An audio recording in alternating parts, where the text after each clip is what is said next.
Welcome to Phil and Ted's Sexy Boomer Show. I'm Ted Bonnet. I'm Phil Proctor, and we're broadcasting live from New York City. Live on tape. That's right. Well, please, don't confuse them. This is the first time the Sexy Boomer Show has traveled. That's true. We're here at our both of our hometowns. Yep, I grew up here from 1945 about to now. I'm still growing. You're still growing up. Yeah. We're here at Sioux Media in the wonderfully fascinating Tesla building. Radio Waves Yes, building. where radio was physically invented. By Really? Yes, that's right. Yeah. That's right. And we're talking with Tulis McCall. Here I am. Of course, I don't know which Tulis McCall I'm talking to right now. Is this the real you, or is this a character that you've created? Ooh, dear. A good question, isn't it? Yeah. He asks all the guests that God, question. does he really? Yeah. Oh, No, he doesn't. Tulis and I go back a ways. Tulis was living in Los Angeles, California, doing her one-woman show. you and your beautiful wife came to see My it back beautiful in wife, 89. Melinda Peterson, right? Did she introduce us? Was it? You Tulis? just hung around afterwards, and the stage manager came and said, Phil Proctor is here. He wants to meet you. Now, I have a cousin named Phil Proctor. No, you're kidding. So I said, my cousin's here? And he said, no, Phil Proctor. You know how they do. No, Phil Proctor. I said, I heard you. I know what you said. That's my cousin. He went, no, it's not. It's Phil Proctor. I said, help. And he went, Farsign Theater. And I went, oh, my God. Oh, So I went out. I was your god? You were. Not You your were. I went cousin. out and met the two of you, and we stayed in touch. And we have been friends ever since. That's true. And we've been creative partners. Yes. As well. I got to direct you in a wonderful one-woman show that you did called Running with Scissors. Yes. That's a great title. And now here in New York, you moved back to New York from you're from Connecticut, went out to L.A., now you're back in New York. Why did you come back to New York? 9/11. Ah, Yeah, I couldn't stand not being here anymore. I said, Interesting. I have to go back. And I just missed it so much. I think I never had a delightful job in LA, and I think without that it can be a really tough. it can be very Town. lonely in Los In Angeles. LA, I never knew when I was leaving my apartment, was it going to take me an hour to get someplace? That's exactly what or I it was could going to take say. me 2 hours to Yeah, get someplace. if you move the letters of Los Angeles around, it spells legs on sale because you have to have a car. That's to true. do anything. Yeah. And that means you're not walking in the middle of a lot of people, Yeah. who you can talk to or, I've bump into. I've met more people since I came back, probably almost as many as I ever met in LA. Now, it's been the longest I've ever been away, 10 years. And just yesterday alone, I had at least 5 spontaneous, wonderful conversations with strangers in appropriate settings because New A York... bar, you mean a bar, right? No, just walking around. Just walking okay. around. Yeah. Calvin, we met Calvin at Grand Central Station. Yeah. I thought it was helping people find their way in Grand Oh, Central. right. Yeah. And he took a special caring for us, evidently. Yeah, it was But very anyway, the sweet. point is that that's what I miss about New York is this spontaneity, which always I wondered about that. It's like, well, the city moves as fast as you can go. It's like a fast-running river. So conversations, by virtue, are in passing, and it's an art with strangers. And that's what I miss in L.A. Yeah. I do miss that in L.A. And New York looks better than ever. I'm so impressed by... I know there are a lot of issues going on, but... There's a lot of fear and a lot of crime. Yeah, Everybody but as a talks about. superficial tourist, the place looks beautiful. And Yeah. speaking of, you said 9/11, first day here, I spent down in Lower Manhattan. And I'm so impressed by how great Lower Manhattan Right. looks. Did you It's just go to beautiful. the memorial and all?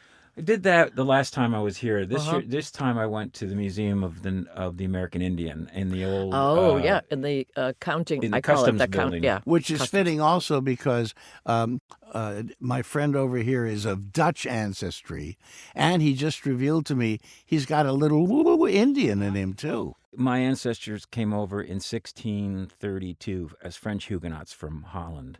And they had 5 acres of farmland on Wall Street. And he was a wall commissioner, started the first public school in America. Wow. and the wall was put up to keep the livestock in and the Indians out. Jumped the fence, went up to about 23rd Street, East 23rd, where the Lenape tribe was. Somebody got pregnant, and that's why I have Lenape blood in me. Get out of here. Isn't that something? Go figure. Now, He is what's so your, she-she. Your background is, of course, Irish, Tulis, right? Really? Come on. You're a Lenape. Everybody wants to be Lenape. Who doesn't want to be Lenape? Right. There's an actual museum now. Of the Lenape? Yeah. Which is an extinct tribe. Yeah. Well, they're trying to bring back the language and it's in all the playbills. You know, we acknowledge that we are on Lenape land. What do you think of that? I think it's a little. I'm trying to think. Gauche. Precious. It's just precious. Yeah. It's just we're acknowledging that we're on land that was stolen from you. Yeah.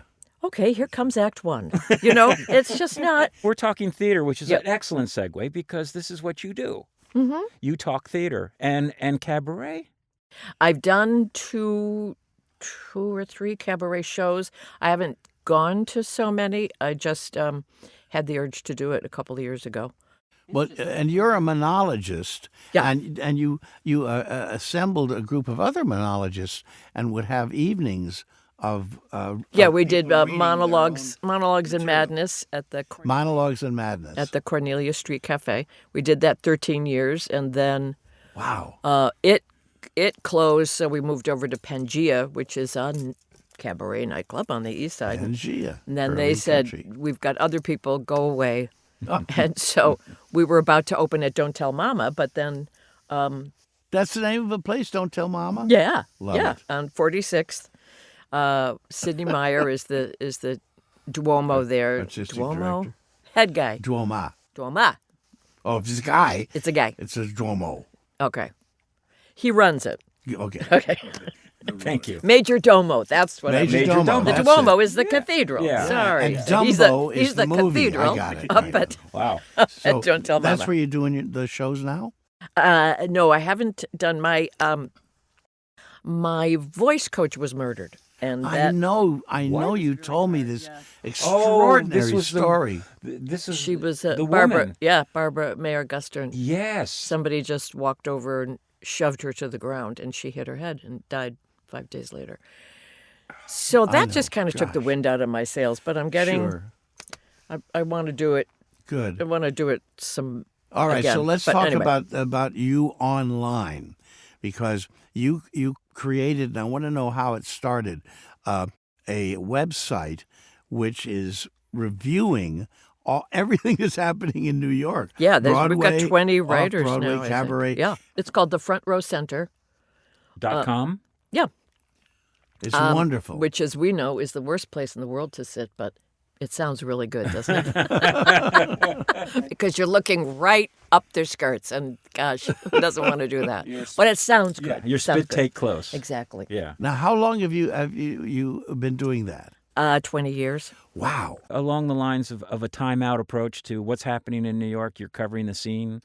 Well, the way it happened was I moved back here. I had a dog and 2 cats, and I got an office job. And I would come home and walk my dog and talk to your cats. And it was a go out. No, I'm not going to. Then she passed away. So then I started volunteer ushering, which you can do at the off-Broadway places like Playwrights Horizon, Signature, Manhattan Theater Club, and then off-Broadway as well. And the first play I saw was so bad that I wrote to people and said, Don't go. No. This is so bad. Public service. It was, and I can't remember the name of the woman who was in it, but it was. Lucky for her. It was about a woman who had a blind date on 9/11. Oh. And went through. Was it a musical? A rom-com. And she was out in St. Paul or something, but she was nervous about. You found out she was nervous about her sister, but she said, "I'm going to go ahead with this blind date." Really? The rest of us weren't. So, whoa. Right. And then her aunt showed up as Joyce Carol Oates, but it was a sock puppet. Oh no! So this is where an empire was born. Yeah, right. I'm watching this going. I moved back from L.A., and this is the first thing. And this woman who ran the sock puppet had on a long, dark T-shirt and nothing else. Now, we know that, because when she reached over the couch to pick up something from the back of the couch, you saw the back of her couch. Yep. And you were much. front row center. Right. But I wrote to people and I said, just go buy your sweetheart a hot fudge sundae because I feel very protective about theater. I either want to go, you have to go see this, or I'm going to stand there and set myself on fire and say, don't go in there. But your website is very revealing because you will tell people why they shouldn't go to a certain play. Yeah. You can learn a lot about theater reading how does it work? We get about 5,000 hits a month, I think. Now, do they pay something for this? No, not at the moment. What's the matter with you? I know, exactly. I'd love to figure out a way to make money off of it, and I just don't. Tell them to pay $1 a person. Yeah. There you go. Every time you open that up, you can buy cat food with that. I could. If you really think this place sucks, you should give us money. Because I just saved you $175. Speaking of that, my goodness, Broadway is expensive these days. It's horrible. I saw Merrily We Roll Along. I have to admit, it was worth the $350 that I paid for a seat. Insane. But that's insane. And I imagine now, but the house was packed. Right. Then with the $500 seats down front, and people tell me, well, they must obviously just save up to see something like that. And they end up seeing one play a year. Yeah, I guess. It's just so shocking. I couldn't afford to go to the theater. No. So I get to go because I get complimentary tickets. Now, are you now consider yourself a theatrical critic? Yeah, I guess. Yeah. It just sort of happened. This year, we got on the Broadway League press list, which is a big deal. Oh, good. I didn't even know that there was a thing, and people kept saying, you're not on the list. I went, okay. So you was the accidental critic. Yes. Yeah, absolutely. But you said you have how many writers? 20. They get free tickets. And how did you find them? Email blast. Just anybody who's interested. Really? Blah, blah, blah. You reached out to the general public? Yeah. Or she'd be going past the theater and somebody would be out there going, please don't go in there. You're coming with me. Come with me, my darling. I remember once when we were, Melinda Peterson, my late wife, we were in London and we saw a particular play that really tickled her, and she wrote a review, which you accepted as part of it. I mean, it's wonderful. Yeah. But how do you feel about the evolution of Broadway now? Well, I'm astonished at the prices. But, Mel Brooks was the first one to crack $100 with the producers. Oh, yeah. Uh-huh. And that was also 25 years ago. So I think it's appalling. It's happening because it's so expensive to put shows on, they tell me. $12 million it costs to put a show on. Off-Broadway, I was with a friend of mine, Eddie Gaines, who owns a theater down on 47th Street, the Actors Temple Theater. And he was telling me that off-Broadway now can cost $2 million to produce an off-Broadway show. How, where does that money come from? I don't know anyone who's actively involved in it, but I was listening to a podcast the other day with a casting director from Playwrights Horizon, and she said, we have to make sure that young people get into the theater. Yes. Evidently, the younger folks are not buying into the subscription model. Well, and also since the death of George Floyd, everybody has gotten on the bandwagon about doing plays that are by minorities. That's right. And I say yahoo for that. Yep. But your older subscribers don't know who they are. That's right. Wow. So So you think that's... I think I'm going to be surprised to see how long it lasts.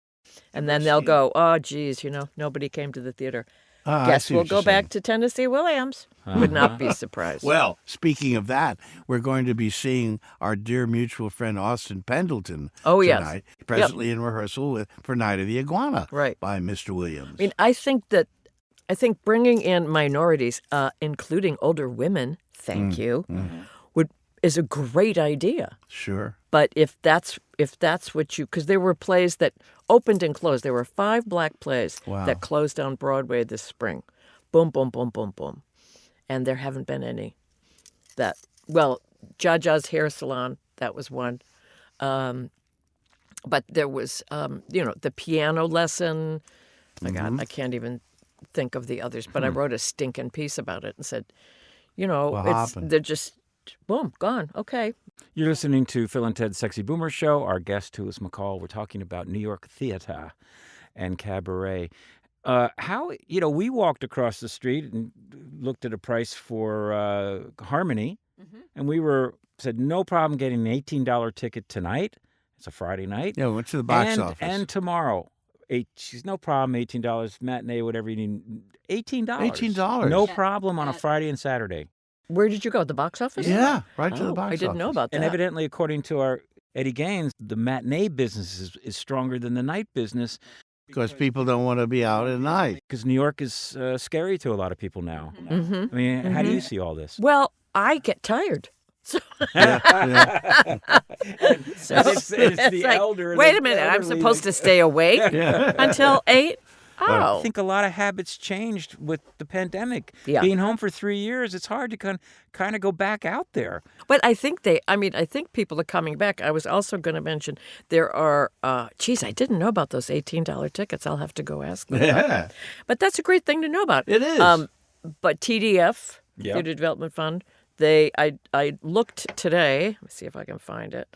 I just wanted to see how many Broadway shows were on TDF, and it's easy to get the tickets. And what is TDF? Is this a Theater discount ticket? Theater Development Fund, which is a discount ticket. Yeah, and there's a whole list of categories, but one of them is you can be self-employed. Well, okay, so that means everybody can get on the list, right? It's $42 for the year, but this is what they've got. They've got Some Like It Hot, Kimberly Akimbo, which is adorable. Adorable, we love that show. Shucked.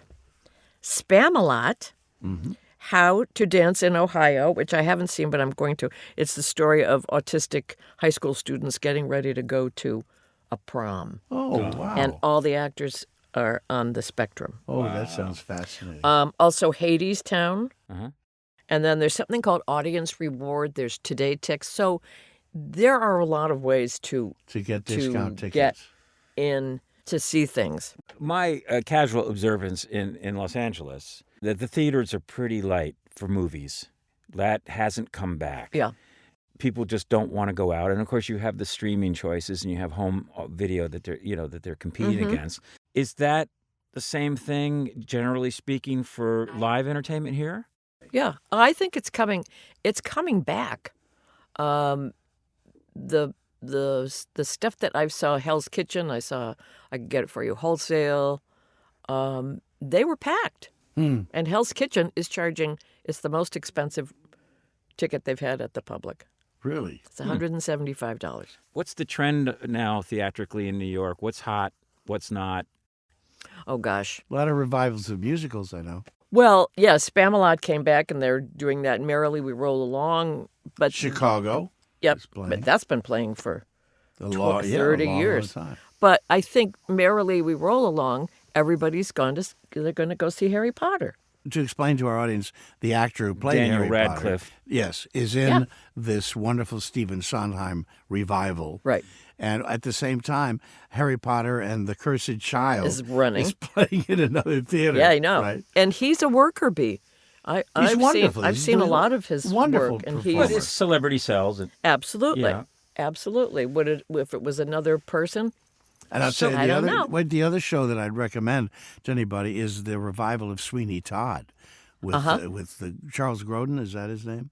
No, it's well, it's him. Yeah, it's a terrible But name. Sutton Foster's going to be joining the cast. Well, it's wonderful. Did you see it? Yeah. Wasn't it exciting? I didn't like it.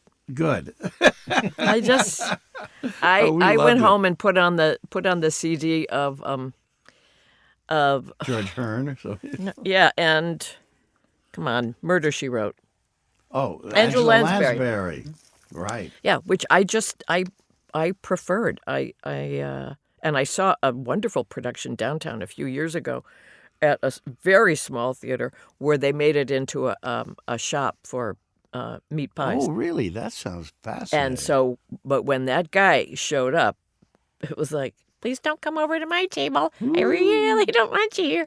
As he just walked around and looked at people like, I've got a knife and I'm thinking Not afraid about to use it. I'm I'm hungry, thinking right. about filleting something. I mean, he was Josh Groban. That's Groban. it. Josh Groban. He didn't terrify me.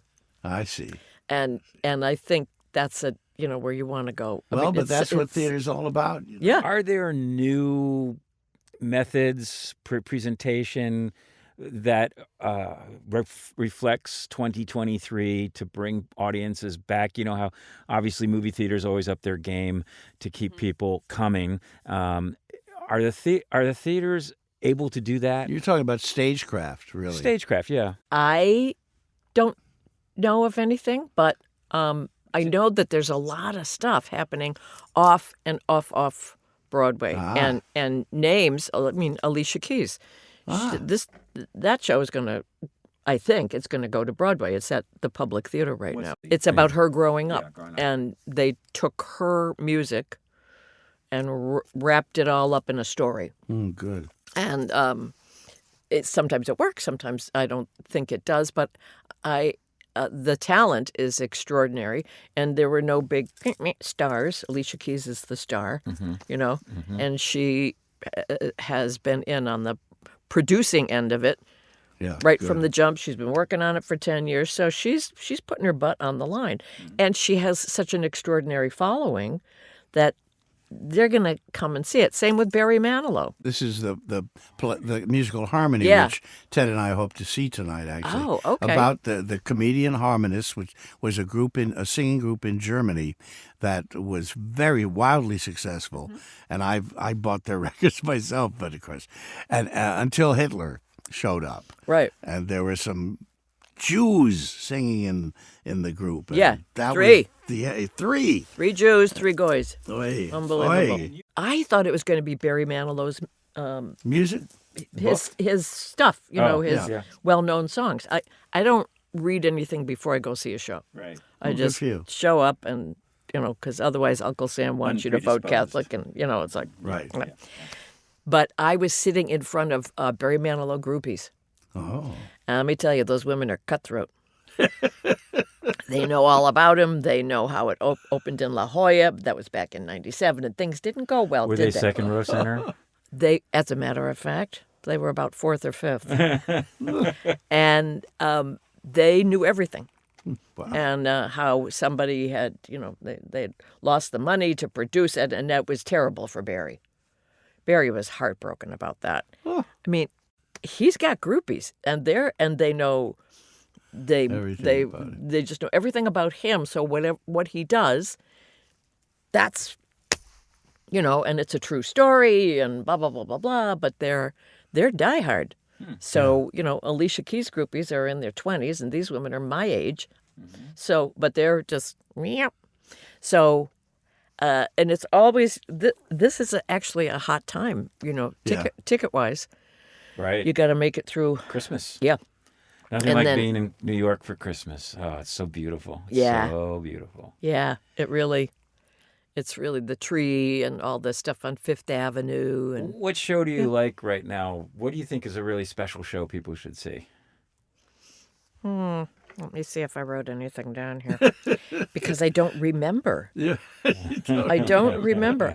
I'll tell you, this is a woman who's a cabaret performer. Her name is Marilyn May. Mm-hmm. She's 96.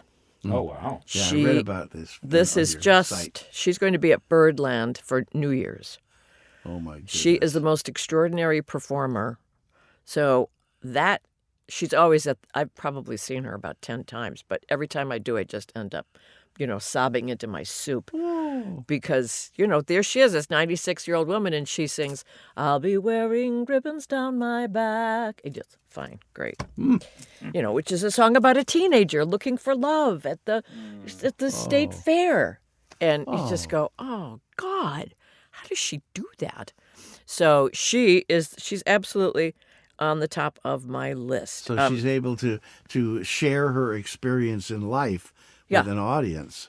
Yeah, that but range it's of in the songs. performance.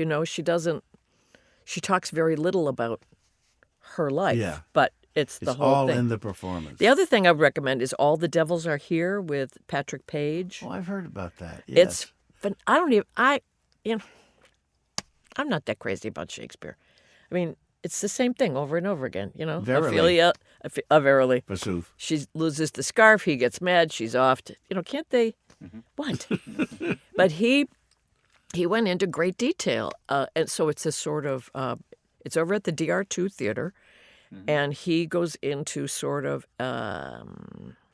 it's a little bit like a lecture, but with acting. So what he says is that... Is it a one-man show? Yeah. Well, all the Devil's Men Yeah. All the Devils Are Here. Okay. And he talks about the fact that Shakespeare was the first person to create layered villains. Because when he was coming up, they had the touring theaters and his father was a constable or something. But it was, I can't pay the rent. I'll pay the rent. Right. And it was all about morality, and Melodrama. we hope that you get over being a mean person and find God. And he said, no. He just started pulling it apart so that there were all these layers, and no one had done that before. And he just got more brave and deeper and deeper. And he said, until he hit Macbeth. And after Macbeth, he was done. Because there was so much evil. Yeah. And we got to see it. And he's done all this research. And so it really, first of all, the guy's smart as a whip. But he's also entertaining. This is the performer. What's his name? Patrick Page. You would know him. He does a lot of TV work, and he has this great deep voice. He was in Hadestown. Did you see Hadestown? No, darn it, I haven't seen Hadestown. He was the original bad guy. Okay. Did he write this piece himself? Well, he created the narration, and then he performs Pieces several. from Shakespeare. Yeah. Oh, I'd love to see that. Yeah. And you could probably get $18 tickets for it, what I'm saying. There's another play that we were thinking of seeing I want to ask you about called The Mind Mangler by the people who did the show that goes wrong. I think one of my reviewers just saw it and he liked it. He liked it. But I get into the editing mode and I just go, check, okay, publish, we're out of here. So I'm pretty sure he did like it. Okay. What is cabaret as you see it? What is a classic cabaret show? Well, there's a wonderful guy named Tim Connell who I've seen over the years and who is just getting better and better and better. Beautiful Irish tenor voice. And last time I saw him, he was doing medleys, which is hard to do. Yeah. And I think people... it's such a simple format. It's usually one person and a microphone and a piano player. Right. Sometimes they'll have more Augmented musicians, with the but bass or something. not Not very necessarily. much. So it really kind of goes back to, sitting around the fire. Yeah, it's intimate. Somebody wants to sing you a song, and everybody So an shuts up. invigorating lounge act. Yeah. Lounge act. Ooh, I love that That term. sounds like something out of Because I Saturday Night Live, when is. he sang the Right. Well, you Star imagine- Wars, nothing but Star Wars. the cabaret, the movie Cabaret. Yeah. You think of the grandness of decadent Germany and Weimar Republic, but is there any relationship to the real cabaret scene? Is it political? Is that what you're asking? Well, just the cabaret, the movie Cabaret, which I saw on a Pan Am flight flying back from Berlin, which was Ach du Liebe. Ooh. yeah. I've seen Cabaret, but it's really an area I haven't spent a lot of time. Mm-hmm. So I just thought you being somebody in the front row, center, could explain better. Well, a lot of it can be deadly boring because I've seen people who think, patter is really the way to go. So and then this happened and that happened. I don't want to go into it right now. But on the other hand, it's like, no, we came here to frickin' hear you sing. So you're doing that well. Just do it. And then I've seen Alan Cumming a few times, who is brilliant, but also very, very relaxed, very funny. He just did a show with Ari from NPR. Well. That guy. Yeah, that guy. Glass? That's Ira Glass. Ira Glass. No. You got your vowels mixed up. It was close. It was close. There's a little vowel movement there. I've seen shows at the Carlisle Cafe. Buster Poindexter? No, I haven't seen him. I did see quite a bit of. Yep, see, it just gone. I saw Molly Ringwald there one time. She was astonishing. Oh, really? Yeah, she had a brilliant arranger. Oh, my. Do you know the history of cabaret? What is the art form of cabaret? What is the style of it? I don't know. That would be a great. I should do some research, shouldn't I? That I really is a should. good question. But I don't know. I do know that in the Eastern European countries, when they were under Soviet dominance, cabaret was a political outlet because they would design a song or a skit or something so that it was funny, but it had a hidden meaning that the censors couldn't get. Right. And so, in a way, what I'm saying is cabaret it's a people's form of theater. It's more affordable. You're usually drinking or having a bite to eat while you're watching. It's intimate, and somebody's letting you into their world. Yeah. In an interesting way. It's not a lounge act. Right. Good cabaret is not a lounge act. Bonnet. I don't want to upset you there, but it's also not a nightclub. Right. You know, because I think nightclub will think we're thinking Frank Sinatra out at the Sands Hotel, and it's a huge amphitheater. So these rooms are, if you get 50, that's kind of an average size, and they seem to be.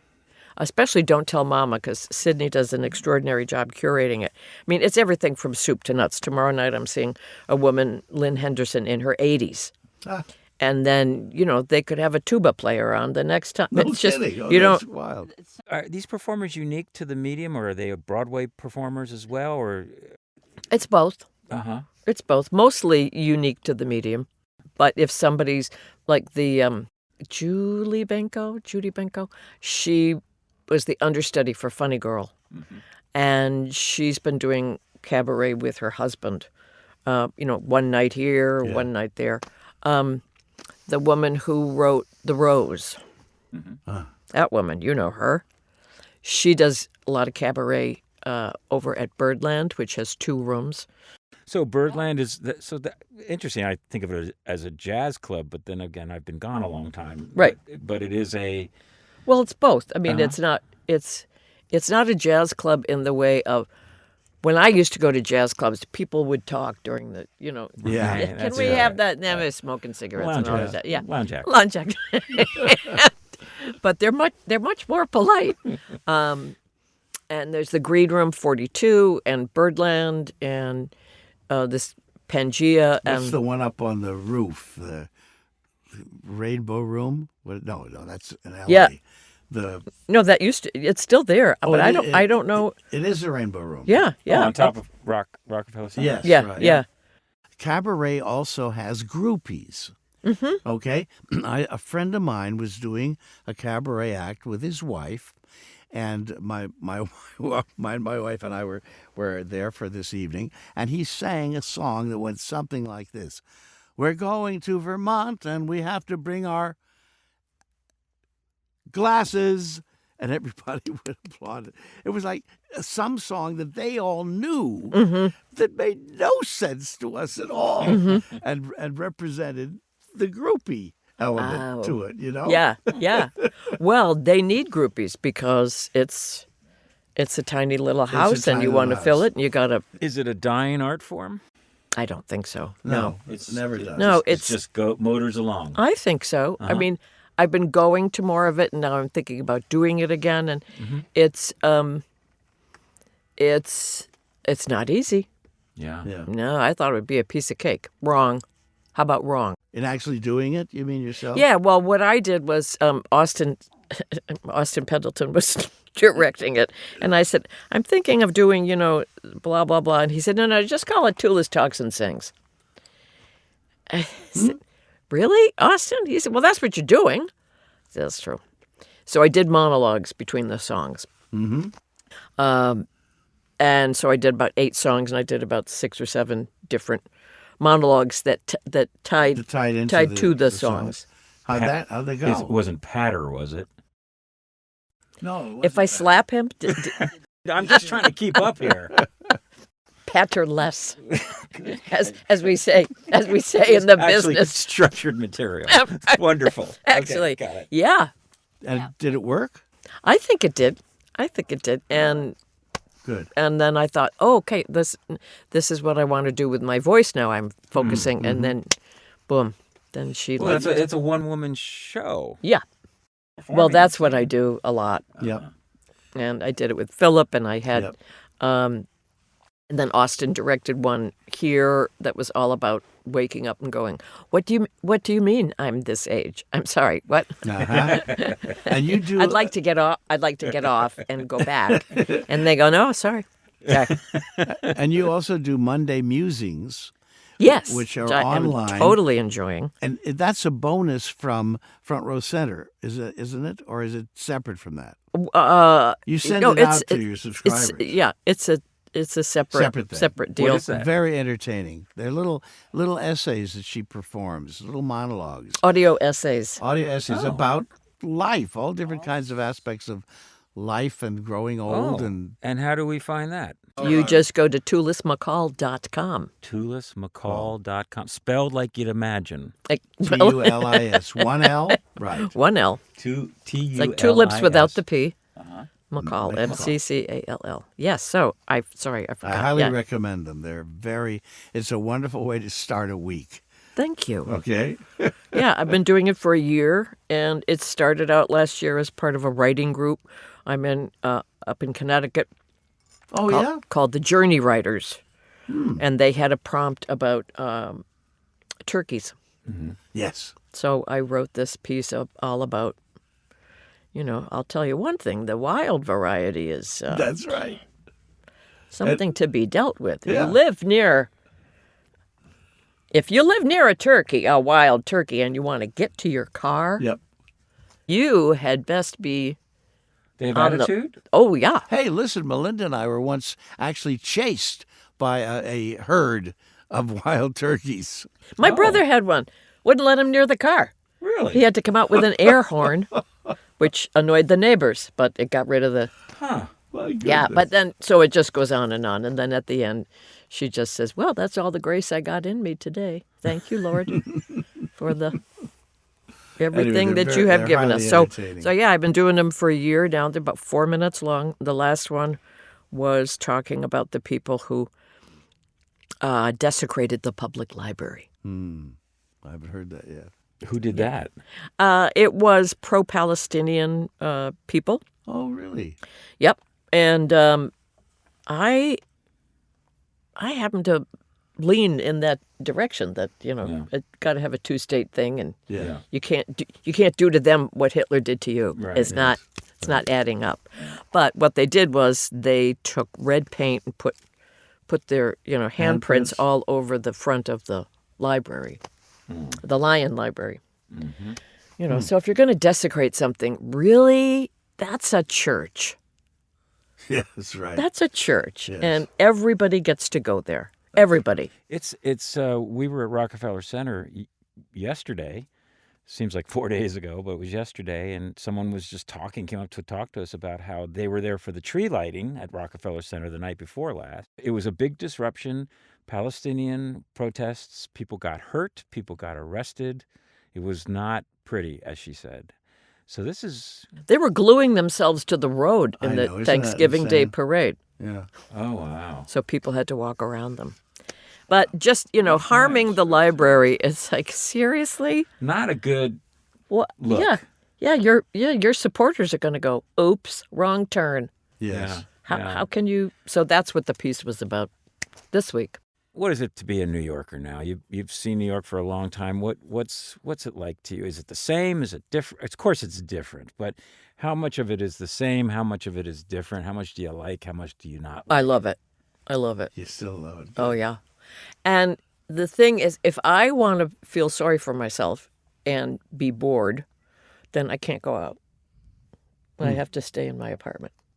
Because the minute I go outside, I'm going to see a baby, I'm going to see a dog, I'm going to see something funny, I'm going to hear, and my mood will lift. I have a pretty low threshold for Amusement? Yeah, just like, look at the sun. Came up again, the same place. Unbelievable. No imagination. Well, it was funny. I left New York. One of the reasons I left, because I was pitching comedy ideas, and they were saying, you need to go out to You have to leave town. But Just go away. One of the things I was doing, I was writing news at CNN, and I was walking back, and I realized I hadn't stepped off concrete in over 3 weeks. I hadn't touched dirt in 6 weeks, and I'm in New York. I love New York, but I just felt something about that was fundamentally wrong. Yeah. And I don't know, as much as I'm just been absolutely high on New York since I've been in total New York spirit, loving it, just thinking it's just as wonderful, and it is as wonderful as ever, given all the problems, anything, because I was in the bad old 70s, so, this looks good. Yeah. But that balance of nature has become really important to me. And I don't know if it, I just find it kind of very, very intense to be in the city all the time. Yeah. Well, I live right across the street from a park, so that helps. Yeah, St. Nicholas Park. I wake up in the morning and I look out at trees. Oh, very good. So that I could go sit in the park, I could take a walk in the park, or I could just stare at the damn trees. But I know what you mean. Yeah. Yeah, because I think about it, oh gosh, maybe I would like to have my little house in the country, with little backyard, 1.5 dogs. Yeah, it's weird. I've always been a social creature. I loved Manhattan and lived the life, and now I find myself really loving being in absolute quiet, where I would have thought years ago, like, why would I ever put myself all the way out there in the middle of nowhere? Yeah. And that's where I find my center. And I'm here, and I'm excited about being the energy of it, but I don't know how long that would last. It's intense. It's a much easier place to live in than it is to visit. You think? Oh yeah. Interesting. Because when I'm done with this, I go home. Yeah, that's true. I don't go back to a hotel room and think about, I know what's in the refrigerator, or I know. Yeah. Oh, liquor is in the refrigerator in our hotel room. That's true. And now, and I know where the cats have puked. And recreational cannabis is legal here. Yes, I think so. All over the place. Yeah. And in New Jersey? I can't remember. I just don't pay that much attention. I don't do it that much anymore. So I don't smell any more pot on the street than I did back in the day. Well, I have friends who can smell it, and I don't know, my sense of smell is, I was like, whoa, we got a big, really? Oh, yeah. Well, you can smell, if somebody's smoking pot in a car 40 feet ahead of you, you can smell it. True. And there's been a kerfuffle about getting too corporate because people have, local small businesses want to be able to. That's what I've heard. The vendors. I've heard that, when you go back to New York, it's not going to be the same. It's all that localism. It's all gone. Little neighborhoods. I haven't seen any newsstands. Well, listen, Eddie Gaines, my friend. Oh, I originally worked with Eddie Gaines in The Sound of Music, and he was a little boy. Oh, God. Okay. And I was the equity deputy. I played Rolf the Singing Nazi. You are 16, going on 17, and toured with all these wonderful kids. And Eddie was particularly one of my favorites. He's a wonderful, bright, talented boy. He's now an older man who has to speak in a whisper because he was in a terrible automobile accident that almost killed him and destroyed his larynx. Oh, my and God. He's been producing for years. But he told us a little story about how he remembers all the diners, for instance, and where they all were. And so when he's getting together with a friend, he'd say, well, go to Ray's. And then no, and he said, no, let's go over to the Carnegie, And they're all gone, of course, but they're landmarks in their minds because they remember where they were.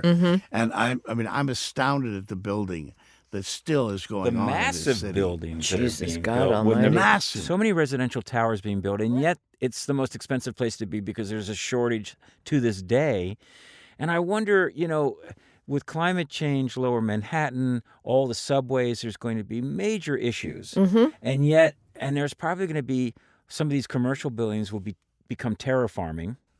Mm-hmm. And they'll probably everything hopefully will be more decentralized and localized. Yeah. And you'll be able to get produce grown in Manhattan. Oh, yeah, that's already happening. Is that already happening? Oh, yeah. I've seen some of those oh, God, what's the big exposition place over on? Javits? Yeah, they've got a garden The That's Javits right. Center. on the top where they cultivate bees. There's a lot of greening of roofs. That's a big I deal. think that's brilliant. Oh, I do too. And more electric cars here. And now electric buildings instead of gas buildings. So any new building. But the ones that I hated, those Pez buildings, right on 57th. The and 50th. needle-like things. That's Thank you, so Mike eerie. Bloomberg. Thank you. Oh, the middle finger plutocrat towers. Yeah. Obnoxious. Revolting. Yeah. They're really annoying. Just the Pez buildings. It's like bad science We're fiction. talking about these, thanks to technology, they're now able to build pencil-thin super towers. Right. I know someone who bought a floor, because you have to buy a floor, the first one on Park Avenue. And I think he was 430 stories up. I don't know, something like that. Yeah. And he paid $75 million for the... What a bargain. Yeah. But it wasn't, because that kind of structure, first of all, you're going to get Yeah, in the yeah. wind. but It's secondly, there's huge logistical issues with plumbing. And these people Water bought pressure. these things that are like, I'm getting out of here. I can't get out. I got to get rid of this thing. Right. They were, and I don't know if they've. One can repaired that, only fixed hope. that. I just take it down. No, this was a mistake. I'll tell you something weird. I had an experience years ago. I traveled with Procter & Bergman, and we used to come here on a regular basis, once or twice a year. And I went down to my old neighborhood next to the just up from the White Horse Cafe in the Village on West 11th White Horse Street. Tavern. Yeah, 312 West 11th Street. I'm sorry. Yeah, right. Well, anyway, and I remember at one point they had built the Twin Towers. Yeah. And I could see them from West 12th Street. Yeah. And I suddenly didn't feel like I was in a little neighborhood of Greenwich Village. I felt, my part of this big city. It was very weird. I certainly would rather have them standing there than to what happened to them, but still. Yeah. I thought those buildings were kind of rude when they were built. That's kind of the way I felt. Intrusive. But I gotta say, the other day I drove by the One World Trade Tower that replaced it, It's very beautiful. and I had no idea how absolutely magnificent that building is. Yeah. In terms of its design, but also its size, the magnitude of New York architecture is otherworldly. Yeah. And also found out yesterday, you know why there are no tall buildings in lower central Manhattan? No. Because it was all built on swampland. That's right. I guess they were referring to sort of Greenwich Village and where maybe the lower 20s. The brownstones. Yeah, where the Lenape were. Wow. I know. I'm really impressed. I feel like we've it's been an hour. We're out of Is time, it? but it only feels like 300 years. It's going to be very sad because I have a very funny story about. Please. Oh, yeah? Oh Yeah. Okay. This is a story about a woman who only saw the first half of The Sound of Music because it used to come into two video cassettes. Yeah. And her father only owned the first one. Okay. So she watched the first one, and at the end of it, the Rolf comes in and things are happening and it's not good, and Julie Andrews leaves to go back to the convent. Right. And she went, okay, that's What's the end? sad, Good but ending. it's a good ending. She thought Rolf was the mailman because he kept showing up with, I think she was, 5 or 6. He was showing up with letters. Gives us to your father, Yeah, And so someone sat her down and said, "Okay, just I hate work to ruin with me here." But there was another videotape. Act 2. She said, would you like to see the whole thing? Oh, boy. And she was like, okay. And she did. And they said, what'd you think? And she said, I don't think it was that much better. And she's writing for you. She's one of the writers now, right? I just love that. Julie Andrews. Yep, gone. Yeah, back to the convent. Yeah, who needs Edelweiss, really, when you think about it? Who needs Hitler? Yeah. And on that note, Yeah. Pleasantry. we're out of time. Tulis McCall, thank you so much. Tell us again the website. I have 2 websites. One is called tulismccall.com, and the other one is called The Front Row Center. Highly recommend. .com. A real perspective. Yeah, how do you describe it? You say honest and Short, biased, and brief. short, biased, and Something like that. There you go, But folks. there have been times when you go, okay, so my top 10 worst shows have just been modified to make room for this, whatever it was. You are a tough room. Well, God, if you're sitting there, sometimes I'll be in a show and I'll be watching and all of a sudden I'll discover I'm sitting there with my head in my elbow is crooked and I'm just sitting there and it happened. And then all of a sudden I'll go, wow, you're not very interested in this. This is work. Yeah, this is, like kids in a high school when they're going, yeah, and they're all tipped over and just holding their chin in their hand. Yeah, my friend Jamie Alcroft said, you can't get sleep like that at home. Listen, if I fall asleep, it's on them. Yep. It's not my job to stay awake. Well, that's a slug line for you. Tulis. Thank you so Okay. much for joining us. Okay. Great to see Phil, you this again. is our first This is our foray. wrap, right? Yeah, in New York. We'll be back. Yes, we definitely have to come back. I'll be here. All right, Tulis. Thank you so much. And we'll know what kind of shows to watch because we'll read before we come back.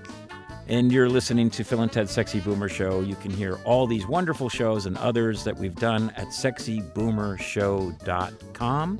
We'll be back next week with another lucky participant. Stay tuned. Woo-woo!